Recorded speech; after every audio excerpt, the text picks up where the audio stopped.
All right, welcome to part 3 of the Trello tutorial training. So let's get right into it. So I just wanted to show you some more behind the scenes and menu-wide settings options that you have available with using Trello. So for instance, we've been working through the testing board. So go ahead and click that. And I have the opportunity here to hit on the star to start this board. And then if I went back to boards,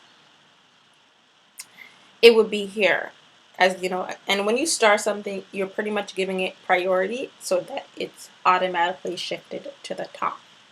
So let's get into that one here. Then you have the opportunity to change the visibility. So it could be private, organization, or public. And or essentially what these three options are: private is that the board is private, of course, and only people added to the board can view it and edit it. Organization is for the board that is visible to members of the organization. Only people added to that board can edit it.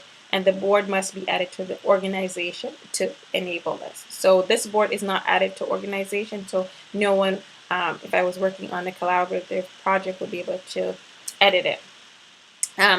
Public is the board is public and it's visible to anyone with the link and will show up in search engines like Google. So, and only people added to the board can edit it. So you get what that means. That's the visibility. So filtering is on. You can go ahead and turn that off. And you can go here to show menu. Hit the little down arrow there.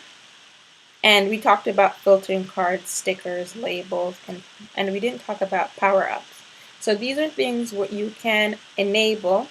So right now I've only enabled my calendar, and you can show details of that. And it just says that enable the calendar power-up to gain access to the Trello calendar view. And of course I've showed you what that looks like already. Show details of card aging. So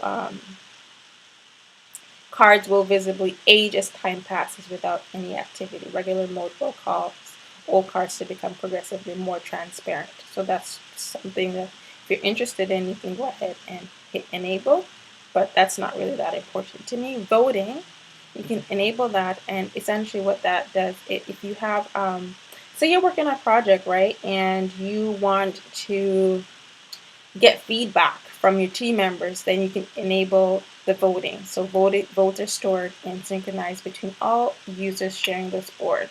So choose multiple permission levels for which users can vote on cards. And to view this, the number of votes on each card from the main Trello list panel or cards detail pane. So the detail pane is over here. Back here, you would see that stuff here in your notifications. You can go as well and see through the settings as to what is, essentially what, your profile, your cards. For instance, you can click on the cards, and of course these are the cards that you have created with no due date, and you can sort here by due date, by board, and things like that. And yes, because I've got Trello Gold, and that means it is the paid version of Trello. So yes, I wanted to just make a note of that. Billing, settings, and I won't go into billings because that shows personal information. And then you can go to settings, change all that stuff there, and so forth and so on. All right. So I think that essentially covers the main gist of getting started and getting set up with Trello.